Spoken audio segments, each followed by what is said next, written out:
الرحيم وصلى الله على سيدنا محمد وعلى آله وصحبه وسلم. Number 5. Now, this gets interesting because is the Jama'ah. So you need a place, you need khutbah. I mean the habitation, permanent residence, the 2 khutbahs, the place to pray, the imam. Now you need the Jama'ah. Now, this Jama'ah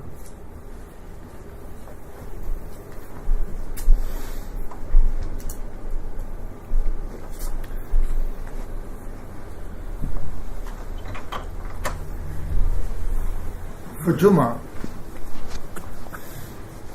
Imam Mazari rahmatullah alayhi is one of Mujtahid Mutlaqs within the madhab, and he said that Imam Malik radhiyallahu anh did not specify any number for the Jama'ah. Yeah. Now we have someone called Ibn al-Habib from Spain. He's transmitted 30 people. What was his name again? Which one? The first one is second. Ibn al-Habib. And the first one, Sheikh? What is it? Imam Mazari. Mazari. Abu Abdullah al-Mazari.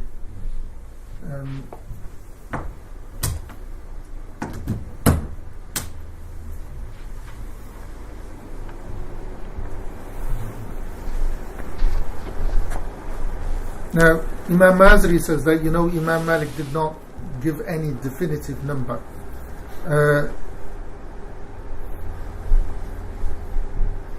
Ibn Habib has said 30 or more in his book al-Wahid.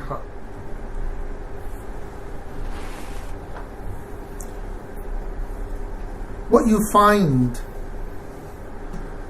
which is well known, in one of the surahs that's recited in Salatul Jummah is Surah Jummah. Yeah? There's an ayah. Does anybody know Surah Jummah? No? There's an ayah in the last section, I think it's the last ayah, وَتَرَكْتُكَ قَائِمًا, that they left you standing. Ring any bells? No? وَتَرَكْتُكَ قَائِمًا. Surah Jum'ah. Anyway, when you get time, go and read Surah Jum'ah. You'll find it. It's the last ayah. وَتَرَكْتُكَ قَائِمًا. Now, this highlights an incident that happened in Medina. That there was a whole Jum'ah. The Prophet ﷺ is giving Jum'ah, khutbah. The caravans come. Yeah? Apart from 12 people, everyone had gone.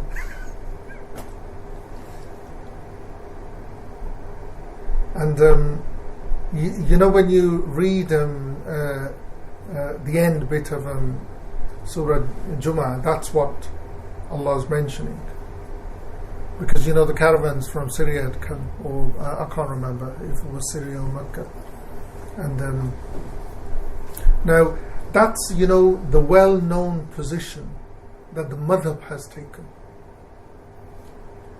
that you need 12 plus the imam, and it's based on something concrete. Yeah. It's not, anyone's ijtihad coming into this. This is actually what happened. The Prophet ﷺ carried on with the khutbah. He did not, stop it. He carried on. So the understanding is that when you have 12 or more, fine. 12 or less, less than 12, the Imam should lead Salatul Dhuhr. So the minimum 12. And Sheikh, what's the reasoning behind Ibn Habib 30? It's the same position as Imam Shafi'i. There are, the understanding that, what makes, a settlement. The al-istitam, what we began with. So what's the minimum residence you would have for that? Yeah? So you can have 30 residents, but are 30 going to stick there? But what we have, with the 12, is that the Prophet ﷺ did not stop the prayer. He actually carried on with the salat. Yeah? The Hanafi understanding is you only need 3 people. 3. For Jama'ah. So Jama'ah is Jum'ah. So they will do Jum'ah if they have 3 or more.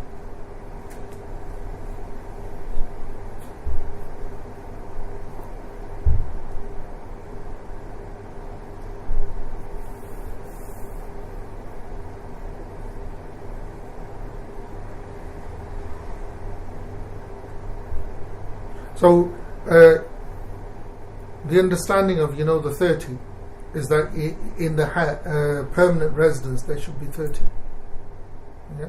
So that's what the Ibn Habib's understanding was, and the students would transmit that. As Imam Mazri says, we don't have anything transmitted from Imam Malik radhiyallahu anhu.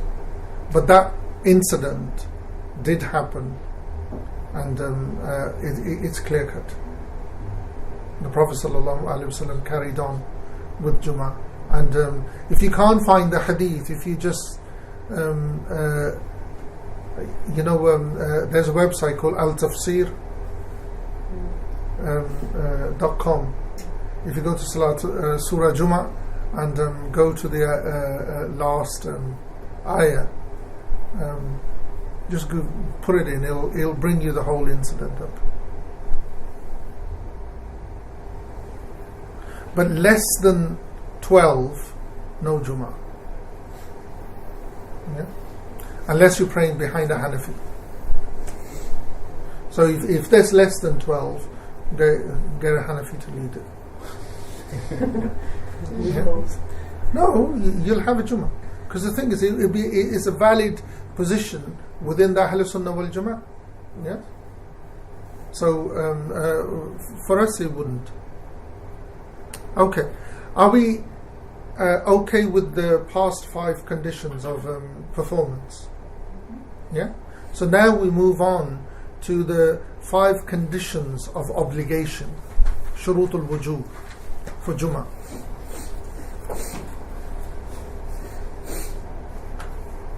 So the first is that, residence is an obligation. If you're not resident, Jum'ah is not an obligation upon you. Yeah? So if you're traveling, no. They can still pray. You can still pray, but it's not an obligation upon you. Same rules as before, 4 days minimum. Yes, 4 days. Or more. You would, the traveller would make the intention that he's resident, and he prays the full prayers. Okay. The second is there shouldn't be any, udhr. There shouldn't be any excuse prohibiting him, stopping him from praying Jum'ah. Now, this is, someone who's ill.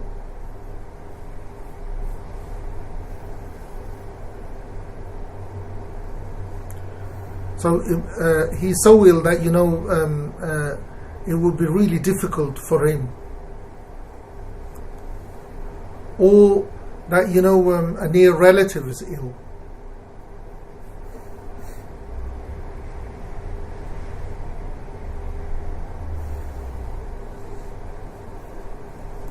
or if it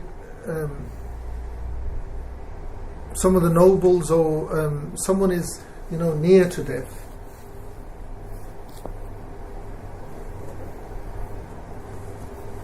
Or there's fear for yourself or your wealth. Yeah. So that person who's near to death, is that a close family member? No, close. It's like you see. The scenario is that someone in your house is sick. You're responsible for their care. Don't go. Yeah. Someone is close to death, near relative. Don't need to go. Yeah. There's danger if you go for Jummah. There's harm to yourself. There's fear of harm to yourself, or there's fear for your wealth. Right? If you go, someone might rob your house or your shop or whatever. Then that's a valid excuse.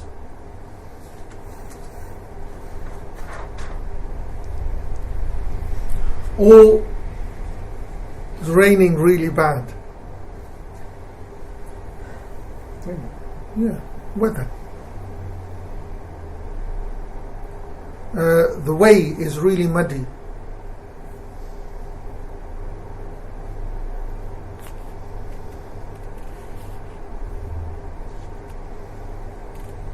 It's the weather one. If the weather's really bad, it's usually Maghrib and Isha. We combine them. The Jama'ah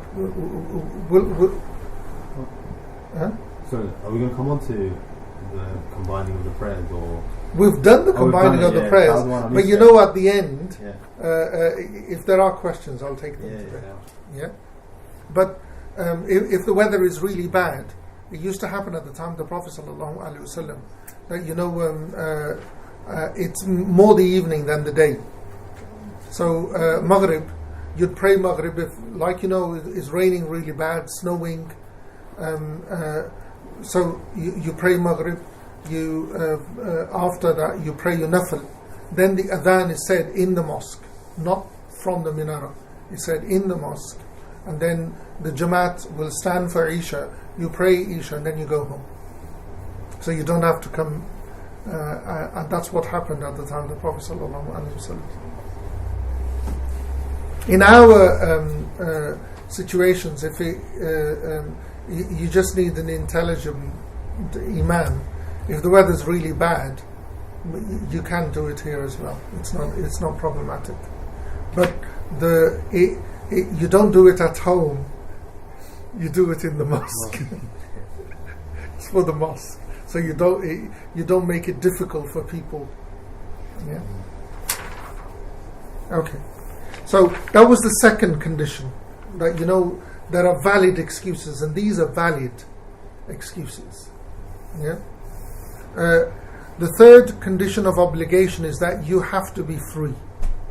So Jummah is not an obligation on a slave. And this is something that is well known in all the madhahibs. Just a question from me. Can you understand why it wouldn't be an obligation on the slave? He's not free. He's not free. It's so simple. His master owns him. Yeah. Would that come under, there was a category number 2 when you said for your fear of wealth. So in a condition where somebody has such a job that the employer, because in a way you're sort of the slave of the employer, you've got to do what your employer says. If it's really weird. This is the thing that I always advise people, when they go for their job interview, or they go for when the contract is signed, you lay down a condition: will I be given time for prayer? Yeah.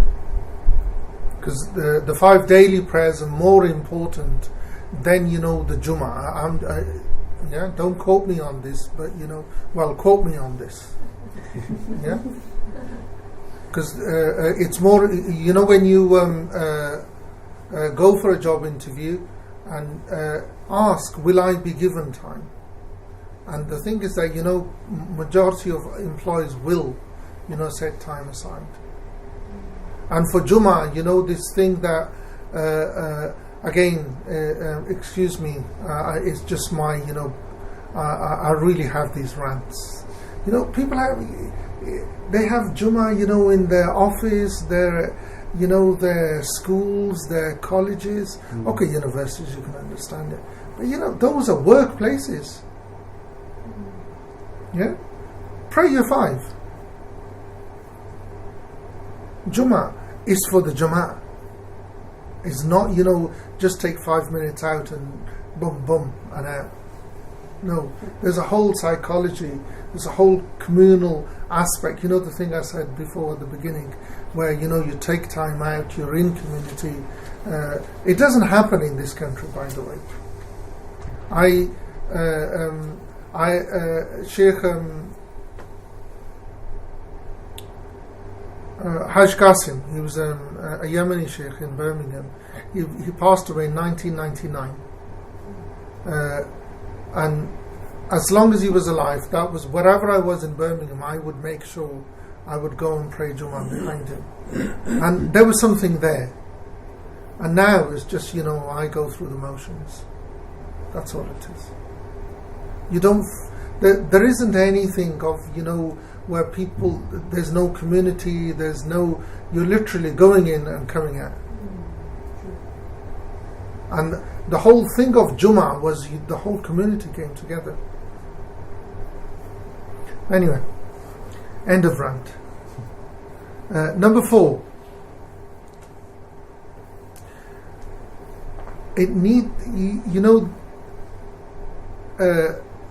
Where you're going to pray needs to be near 3-mile radius.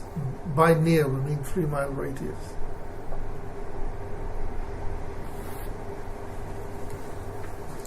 And the Arabic mile or the Shara'i mil is exactly as the English mile, give or take a couple of yards. So if the Jami is more than 3 miles away, you don't need to go to that place to pray Jummah. So if within the 3-mile radius there are 3 or 4 mosques, they should do the Jummah only in one? The biggest one. The biggest, okay. Biggest one. So what you do is don't go to the nearest one, go to the biggest one. Yeah, because the whole thing of Jummah is the Jummah. The whole thing of Jummah is the word Jummah. Literally, it comes from Jummah, from gathering. Yeah, and that community, because the Jama'ah is that community, the congregation. That was the whole thing. That you exchanged, you met people, you talked, which is gone. What if the place can't facilitate for that amount of people, so we'll go to one place? Go to another place. But then you wouldn't be going to the biggest. So the biggest, if the biggest can't accommodate, then get a bigger place. Yeah, you don't need to have Jummah in that building. You can actually get a building to have Jummah. This is the thing that we were talking about, that the building should be big enough to accommodate people. It's like the priorities of the Muslim community in the UK are totally been taken. Our Qibla has totally shifted. Rather than the personal obligatory things, we have no places where we can actually gather for Eid. We haven't made sure that we go and pray janazah in the graveyard. We pray in the mosque and then ship it to the graveyard. While if we can get a graveyard, we can get a place to pray janazah there. And the Jummah thing is just organisation. That's all it is. Shut the small ones, get the big ones to open, change the imams. You get a different imam coming. The mosques that are shut, they take turns to give the khutbah. That's. We have Peterborough. We have political reasons that doesn't happen. Yeah. But rather than political, I'd say monetary reasons. It doesn't happen. Monetary. Okay. Yeah. Because I think it's more monetary. With our mosque, there's dislike the big mosque to the second biggest mosque because of their theology. Okay. So they won't do Eid together, even though the mosque organising the Eid is trying to do it with all the mosques. Okay. Because the other mosques don't agree with their theology, they won't do it. Okay. So yeah. Well, when you go to the nitty-gritty, even the theology is baseless. Seriously. Even when you go to the nitty-gritty of the things that are presented as as mountains turn out to be molehills. Sheikh, given this condition number 4, is it agreed upon the 4 madhabs? What, the 3 mile? Yeah. Yeah. So there shouldn't be a problem between madhabs. No, it's not. It's nothing to do with madhabs. Right. It's nothing. It's not inter madhab. The thing that they're saying is not inter madhab. Well, they're both Hanafis. And then the other ones, then we have the Ikhwanis who don't have a madhab. So for the Ikhwani mosque, they won't tell anyone what madhab they're following because they don't think that should be relevant for the awam. So yeah. And have you seen the motorbikes and the little flags that they have in Pakistan? They're riding around telling everyone. Calling people to Jummah. Fear Allah. MashaAllah. Yeah.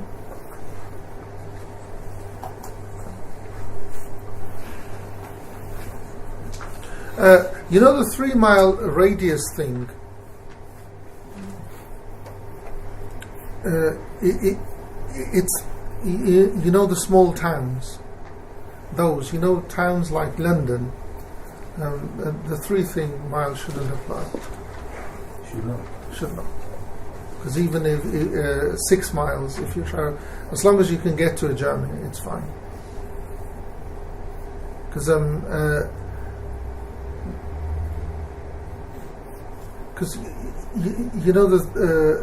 small towns, they can actually stick to.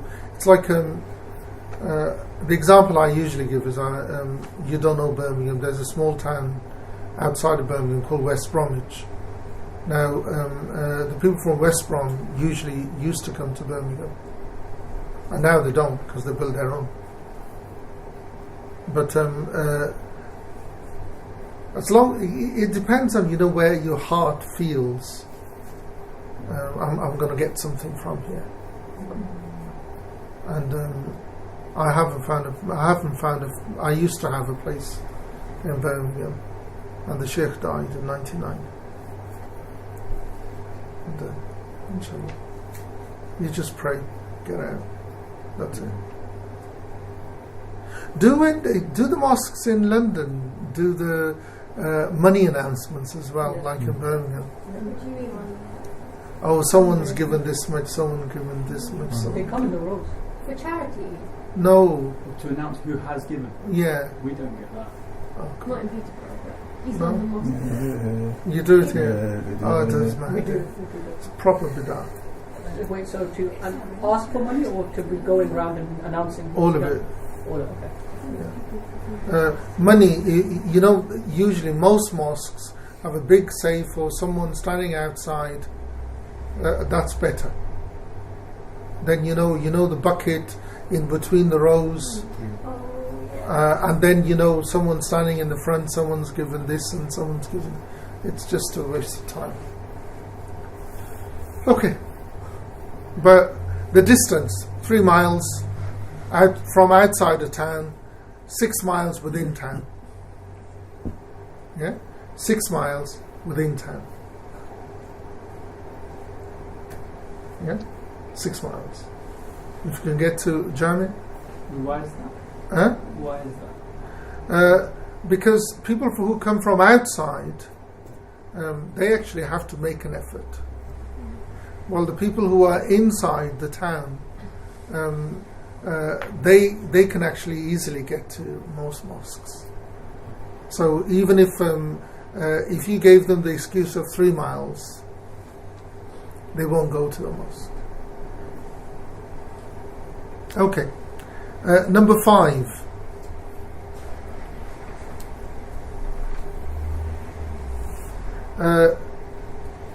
Male. Jummah is not an obligation upon a woman. Why is that? Because man, we wrote it. We wrote the stuff. What stuff? Huh? What stuff? We wrote the rules. Although unfair, I like it. This one kind of goes in our favour. I enjoy it. It's one of those ones that I'm not going to I used to get that question from non-Muslims. What? They'll ask breakings. I've had a non-Muslim girl ask me, she's come up and she's like, so what's wrong with a woman doing Jummah? She says, I get the being behind the row, and she's fine, but why can't a woman do Jummah? What's wrong with that? So I genuinely sat there like, I actually don't know. There's nothing wrong with her praying. Huh? There's nothing wrong with her praying in the Jummah. No, she can do during the it. khutbah. Oh, you mean leading? Oh, you mean leading? But didn't you say last time it's not in our history? Like it's not. Well, we just don't have it. Yeah, so. We just don't have it. I would love someone to bring me, a record of where, in our history, a woman led Salatul Jummah. Yeah, I can show you where we've had, the khutbah read in a woman's name. Like the Khalif, head of state. In India, Razia Sultana, she became the Sultan. She's actually the first woman Sultan in Muslim history. Razia Sultana. The khutbah was read in Delhi in her name. In the 1900s, the Begum of Bhopal, in Bhopal, the khutbah actually was read. She became the head of a Muslim state. The Deobandis and Barelvis, they actually gave fatwa that it was valid, that her becoming head of state, and her husband was, Ahl al-Hadith. This is amazing, but where a woman leads the men in Jummah, Salatul Jummah, done. As I said before, I can give you scenarios that the fuqaha have written about, especially the Hanbalis. They actually say that it would be permitted, that you would put a barrier between her and the mimbar, so you wouldn't see her, but you would hear her. But it never happened. Yeah, the scenarios are there, but it never happened. Is the woman's voice aura? Pardon? Woman's voice. Not with us. What about women singing? What's that got to do with Jummah? I just related to voices. What's that got to do with I'm just Salatul Jummah? curious. Huh? So that means it's not then? No, the voice of a woman is not aura. Okay, I've just heard different opinions. Within the madhab of Imam Malik radhiyallahu anh, and with the madhab of the people of Medina, the voice of a woman is not aura. Because we have Sayyidah Zainab, salamun alayha, the daughter, the eldest daughter of the Prophet sallallahu alaihi wasallam, when her husband accepted Islam and migrated from Mecca to Medina.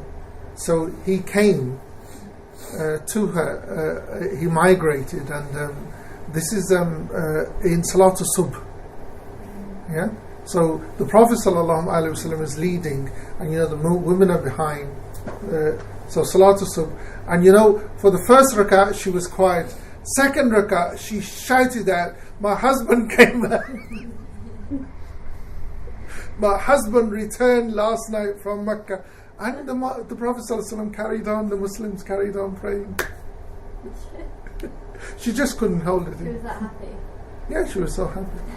And the thing is that, within our madhab, when you're correcting the imam, a woman can correct.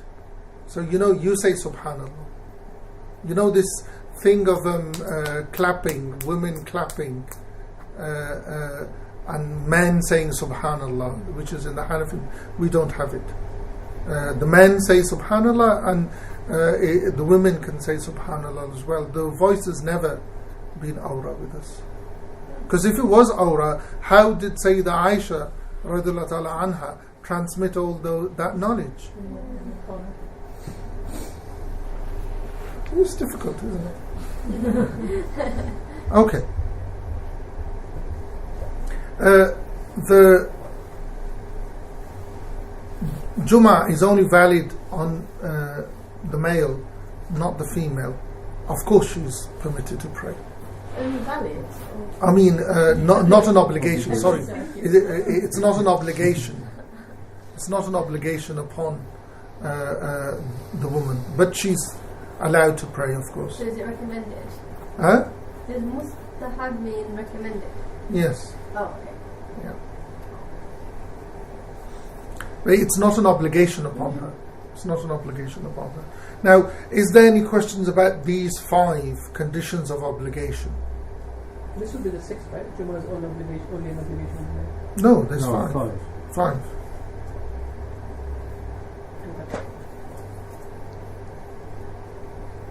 What was the practice of the women of Medina? They would go to Jummah. No one stopped them from the 5 daily prayers. And at the time when they're not permitted to pray, would they come and listen to the khutbah? No, they don't come. They don't come to the mosque. They don't come to the mosque. Okay. The next, there are certain things from the poem. Jummah. 163. No. Hold on. We're still on. There are certain points.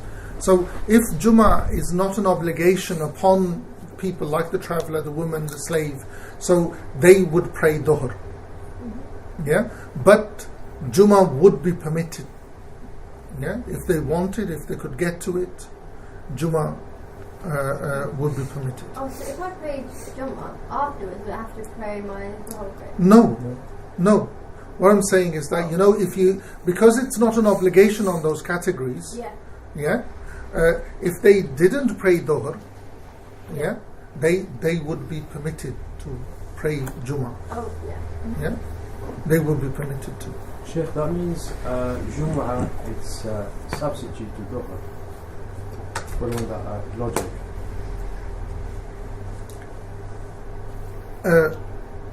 They will never say it. They will never say it's a badal.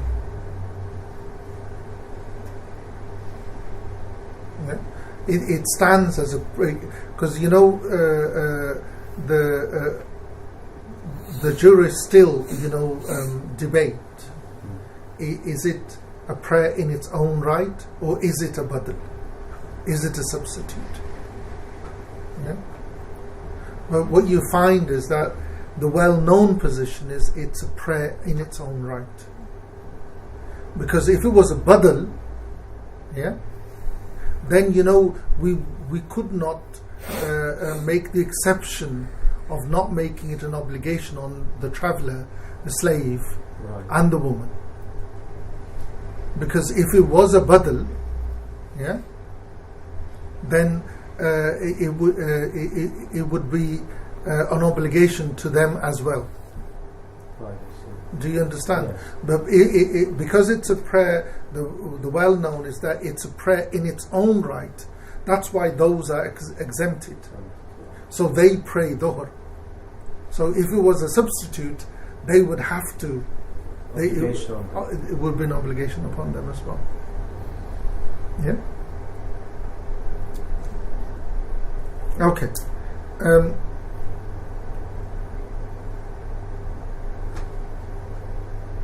Naam kad nadab, that it's recommended that they do pray. Yeah, it's recommended. You can use the word nadab or mustahab. That if the slave, the traveller, and the woman do attend Jummah. It's not an obligation upon them, but if they do attend, it's better.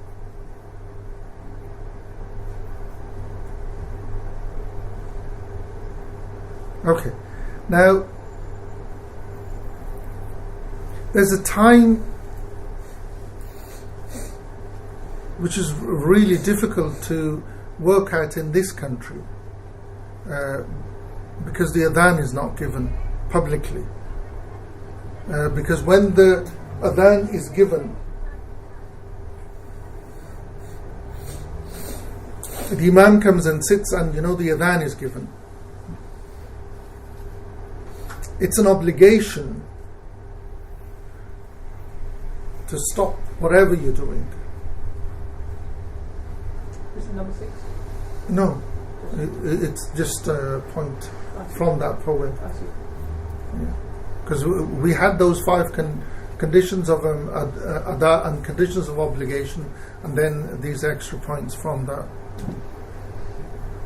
When you hear the adhan, if there's any contract that you are making, it voids the contract.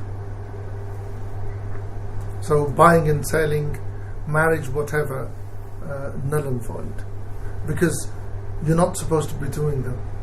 You're supposed to be in the mosque listening to the imam. There was a point behind, it was I think number 2, where it said there shouldn't be any excuse from stopping it from Jummah, and one of the points underneath that was for fear of your wealth. How does that relate to the same thing that we're talking about now? About No, the fear of wealth is being robbed. This is okay. yeah, Okay. is being robbed. This is when the imam sits on the minbar and muadhin gives the adhan. By the way, when we in a Maliki institute or a Maliki mosque, the Jummah adhan is not given from the prayer hall.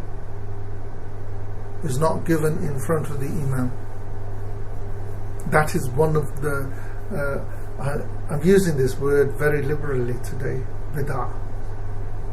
This is actually one of those. The adhan is to call people, not you stand in front of the imam. Who are you calling? They're all there. They're all there. Yeah, it's that adhan. So when that adhan is given,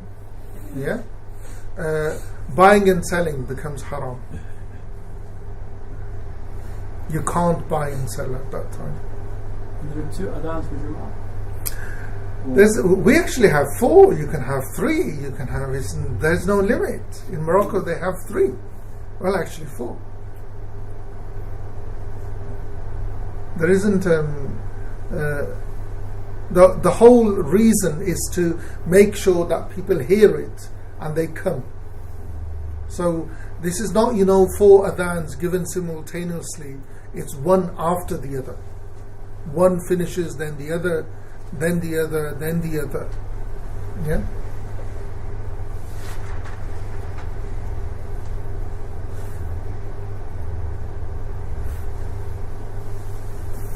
So if someone, argument's sake, if we had an ideal state, you bought a car and well, not a car, you bought electrical goods, and at that time, and you took it home, and it turned faulty, and the shopkeeper won't exchange it. You took it to the Qadi, and the Qadi said, what time? Oh, can't do anything about it.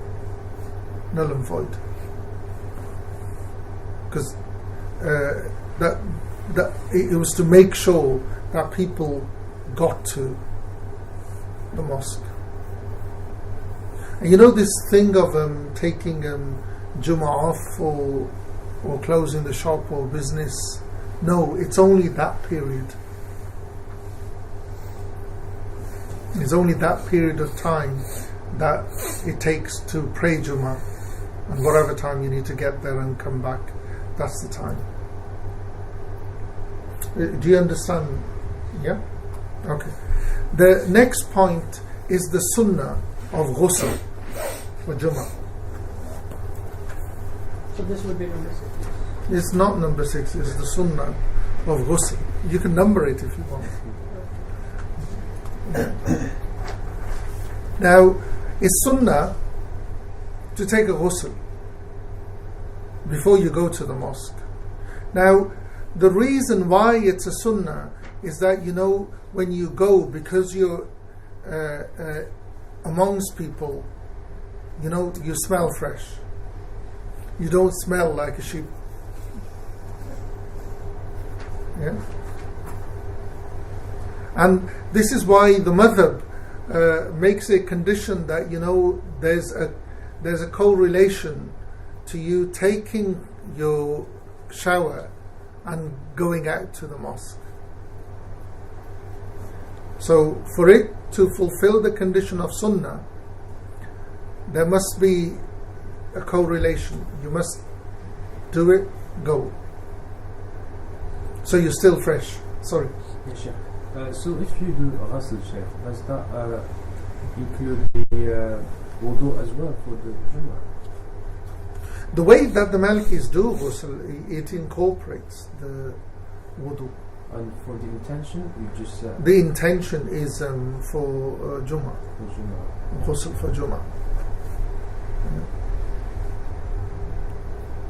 So the shart, the condition for it to fulfill the sunnah of ghusl for Jummah is that it's done before you go, so you're still fresh. Yeah. So if you did it in the morning, and then you're working hard work, or you've been to the gym or whatever, and you're sweating or whatever, and then you go, it doesn't fulfill the condition for it to become a sunnah for ghusl, for Jummah. So if you can, if your job doesn't entail that you're going to be sweating, you're still going to be fresh, then there is an opinion within the madhab that, if you did it after salat, after subh, the time has come in, so if you did it in the morning and then you went out, as long as you're not sweating and you're still fresh, then that will fulfill it. But the whole condition that the sunnah condition for the ghusl for Jummah is that you're fresh, because you're going to be in company, so you need to smell right. Can I just ask about the intention? So you have to get the merit of the ghusl as a sunnah, you have to intend it as such. Yeah. Does your wudu lift as soon as the Jummah is finished? Pardon? Does your tahara lift? No, not wudu. It's Jummah, the ghusl. We're talking about ghusl, not wudu. Yeah, but but are you still? Can you keep your purity until Asr and Maghrib? Yeah. Even though your intention was for Jummah. Yes. Okay. Yeah. I know where you're coming from. I know where you've come from. There is a legal aspect and a sort of recreational aspect in doing wudu. No, the thing is that the minor will cover the major, because the thing is that, you see, the wudu is a fard, ghusl is sunnah. Yeah. So the intention you're making is for the ghusl, not for wudu. Do you understand? So it will carry. Yes. Does that mean if we do ghusl with the intention of sunnah ghusl, do we have to follow it with fard wudu? No. Because the thing is that if you what happens is what the fuqaha say that when you're doing a sunnah ghusl, you finish the full wudu before you begin the ghusl. For instance, when you do because there's mu'alat in wudu, you do it all in one go, so you will finish the wudu fully. So washing your face, forearms, then you will wash your feet. Wudu's finished. Now begin the ghusl. Do you see the difference? No, hold on. Do you understand? So we do fard wudu first. Yes, then sunnah. Ghusl. Because the ghusl will. The intention is for the ghusl, not for the wudu. Yes. Obligatory. Is there obligatory ghusl as well? Yes. And in that, would you still maintain this order, or would you do the ghusl first? No. We've already done the obligatory ghusl. Is where you're in major, you've had a wet dream or sexual intercourse. Then in that, the intention is for junub, junub. In that, the wudu is minor, the ghusl is major. So the ghusl will carry the wudu.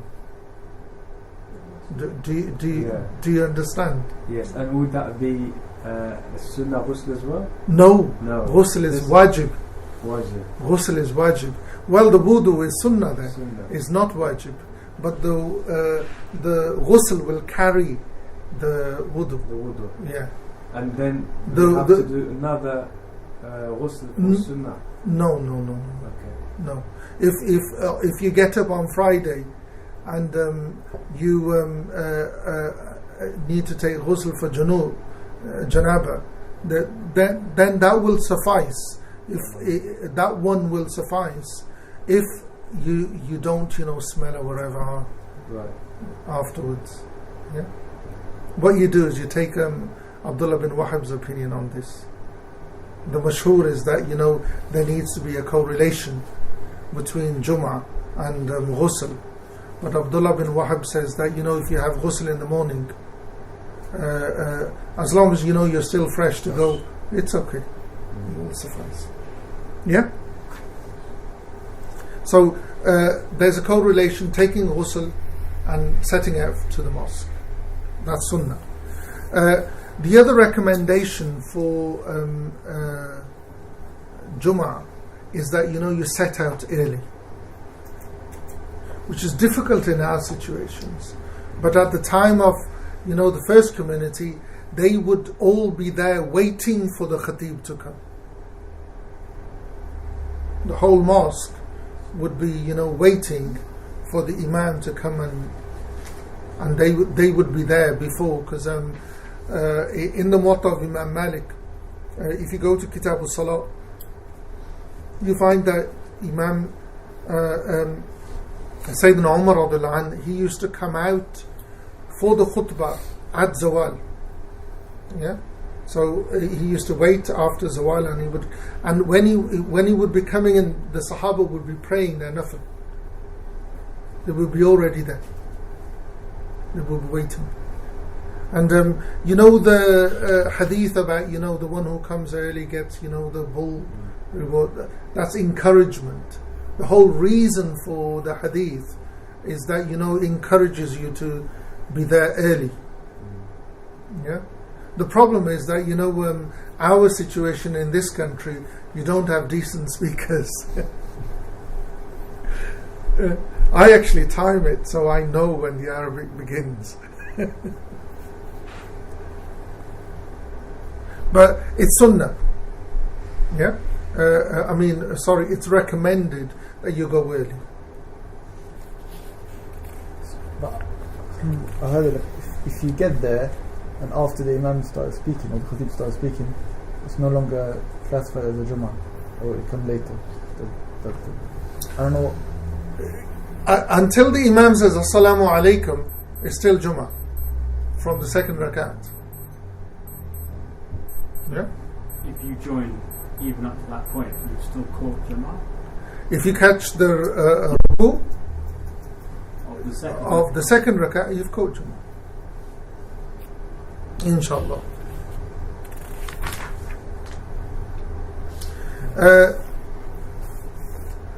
The other recommendation is, the hal and jamal. You should look beautiful. Yeah, smartly dressed. It's recommended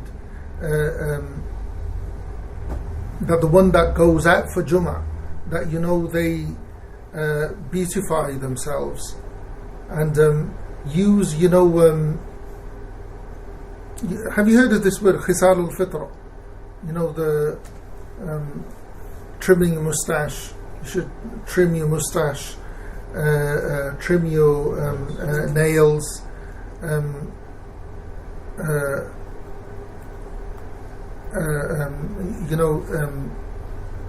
shave your pubes. The next bit is painful.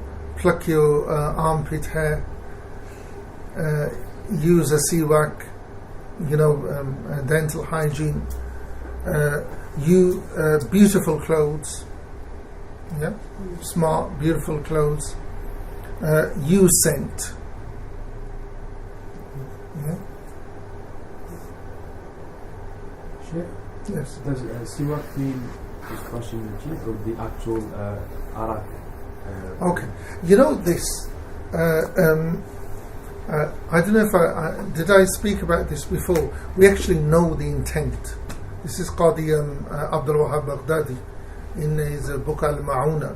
He says that we know the intent of the Prophet ﷺ behind the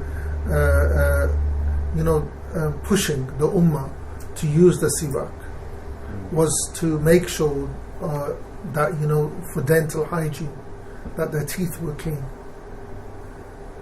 Yeah. So if you can get an Iraq, it's good. But doesn't mean that if you haven't got one, a toothbrush, toothpaste is fine. Yeah. Scent with alcohol, majority of the scent alcohol that's used is chemical to stabilize it. So someone who I benefited from greatly, Sayyid Alawi Maliki Makki rahmatullah alayhi, he himself wouldn't use the alcohol based ones. He was extremely traditional. He would just use the traditional aitar, but he permitted it. He says it's fine. It's no problem at all. Yeah. About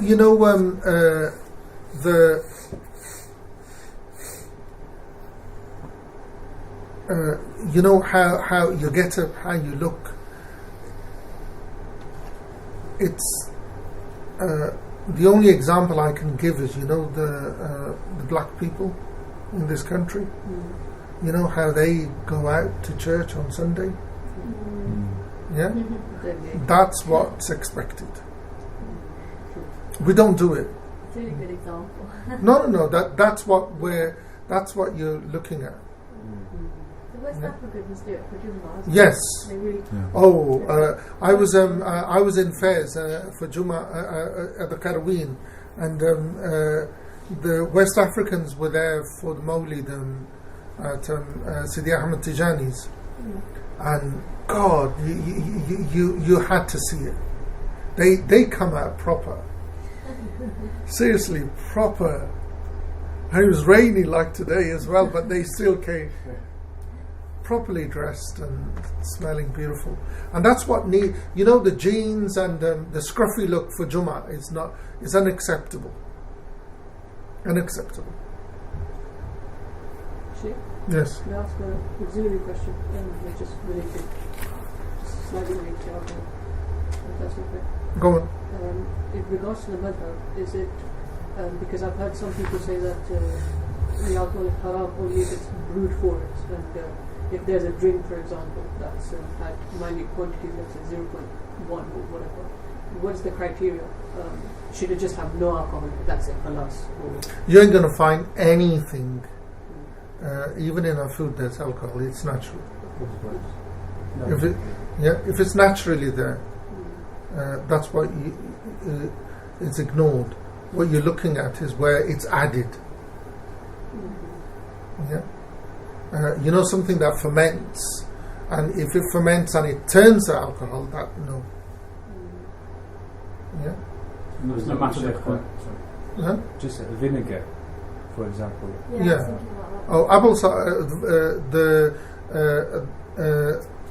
The wine vinegars is fine. Apple cider vinegar is fine because it's been turned into vinegar. It was alcohol, then it was turned into vinegar. It's fine. There's no alcohol in there. So regardless, whether it makes you drunk or not. No, it's not good. Apple cider vinegar, wine, white or red. Yeah, you can drink gallons and drown in it. It will not make. It'll kill you, but it won't make you drunk. Yeah? And what about alcohol-free beer and wine? I don't go there. But isn't alcohol free? I don't get it. Yeah, because the thing is that I know a lot of the Muslims in Spain.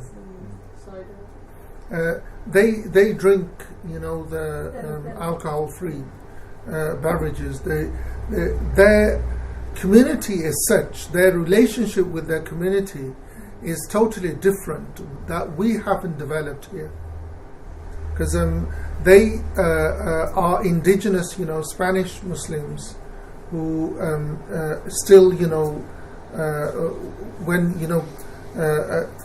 they go to someone's house or somewhere, the other people automatically know that when they serve alcohol to the others, they will serve them the alcohol free. And in Rosales, they actually make they call it their own champagne. They juice, they press the grapes and they just put I think was it Coke or something in it? It just changes the. But I personally, this is my own personal thing. I don't go near it because it's I'll tell you my understanding of it. It's my own understanding. It's got nothing to do with anything. It's just my own. It's everything from the sea, even it's dead, is halal. Yeah. Well, swine of the sea, khanzir al-bahr. Yeah. It's the name. It's called swine of the sea. I don't know what it is, but in Arabic it's called khanzir al-bahr. Yeah. So Imam Malik radhiyallahu anhu was asked, "Is khanzir al-bahr halal?" And Imam Malik smiled and he says, "You call it khanzir al-bahr." You call it khanzir al-bahr. You call it swine of the sea. Yeah? So it's just what you call it. Do you understand what I'm saying? It's if they called it something else, I might drink it. Yeah? But it's called alcohol free. The word is alcohol. Do you understand what I'm saying? It's probably like mock meat. You have heard of mock meat? No. It's fake meat. That's new. Vegetarian meat. Okay. It's like texture is like meat. Yeah. Tastes like meat, but it's not actual meat. Yeah, but they're vegetarians. Why do they need to eat meat? There was, so like we wouldn't eat mock pork. Yeah. If there was mock, it's not pork. It's mock. Yeah. No, but it's the same. It's alcohol free. Aesthetic value of something. Yeah. It's like something that's you're not going to go there. Why go there? Can I ask about? So this came up a lot at Christmas this year. Like mince pies with 2% brandy. Presumably also. It's 2%. And so, yes or no? It's called brandy. Right, so it's off limits. It's called brandy. I've added it this Okay.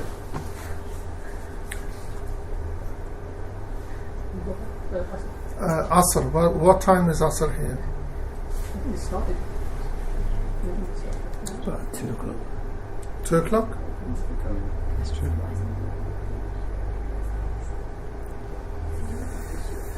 Okay.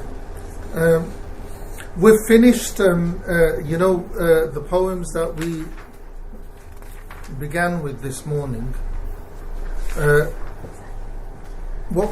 What I'd like to do is we got two more poems left.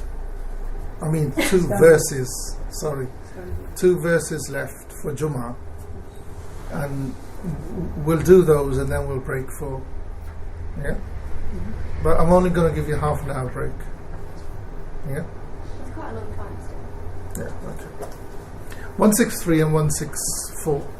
Did we do 163? I think we did 163. Oh, hold on. Oh, no. Sorry. No. We can break. Because this begins the Jamaat. Yeah, this bringing. Before we do break, any questions on Jummah? Okay, my question. I was Yes. going to ask you this one. After the break. No, we're going to pray Asr now. If you get to the prayer and the khatib has already started, Yes. can you pray Tahiyyat al-Masjid? No. For us, it's haram. That's what I thought, but everyone keeps doing it. So I keep No. asking myself. What you've got to understand is, the Shafis, yeah, and the Salafis, they do it. The Hanafis, Malikis, and as far as I know, the Hanbalis don't do it as well. But the Malikis and Shafis, Malikis and Hanafis don't do it. And you don't make it up later, obviously. No, it's nafil. Yeah. Tahiyyat al-Masjid. It's nafil. Because once the Imam comes and sits on the minbar, any nafil, any prayer becomes haram. Any prayer becomes haram. Once he comes and sits on the minbar to lead Salatul Jum'ah, the Arabic khutbah. Yes. Once he comes and sits, any prayer becomes haram. Even the khutbah he said. No, once he comes and sits, once he stands, that's it. Everything is void. People should just come and sit. No, people should come and listen to the khutbah. Some people come to the masjid and the khutbah started and they still pray like sunnah. No, they shouldn't. If the imam comes and sits on the minbar and you have just begun your raka'ah, first raka'ah, you just say assalamu alaikum and sit. Yeah. If you're in your second raka'ah, yeah. If you're in your second raka'ah, just finish, read Fatiha and finish it quickly. Read Fatiha, forget about the surah, do your tahiyyat quickly, the minimum that's permitted, and finish the raka'ah quickly. Yeah? I think I've heard the Imam shouldn't be above the congregation. Is that right? For Jummah? For any time. The Imam should always be at the level of the congregation. The thing is that we don't have any record of, the Prophet ﷺ leading prayer anywhere above, or the Sahaba. So in Reading, the Imam is on the upper prayer hall. Yeah. And the overflow is below him. Is that alright? That's okay. Yeah. It should be the other way around. Yeah. He should be on the ground floor and the overflow should be upstairs. But there's no, the Jummah in that mosque would be okay. It's fine. It's fine. The ideal is that it's like, in Moroccan history, I don't know, as far as I know, in Maghribi history, in Western, North Africa, the first mosque that has been built, which has, a separate gallery for women, is the one in Casablanca. First one. And there was big uproar. First one. Because the thing is that at the time of the Prophet ﷺ, all you see when you walked in, it was level, and there were the date palm trees, and there wasn't even a mihrab, but later the mihrab was an innovation that began later. So all the mosques in Africa is when you go in, it's the mihrab that draws you in. Yeah, it's literally beautiful, and it draws you in, and that's there aren't any other galleries or whatever. The women are always near the front entrance, and it's never happened. The other thing they're doing is in London quite a lot. They'll say Jummah they only have space for men. So because we have so little space, there's no space for the women. It's not an obligation for you. You're going to have to pray dhuhr somewhere else. Do you say that? Again, it's not an obligation upon them. But the thing is, I know that's a cop-out. It is a cop-out. But the thing is that with our madhab, it's still recommended that they attend. So the provision when you're planning stuff, you plan for everyone.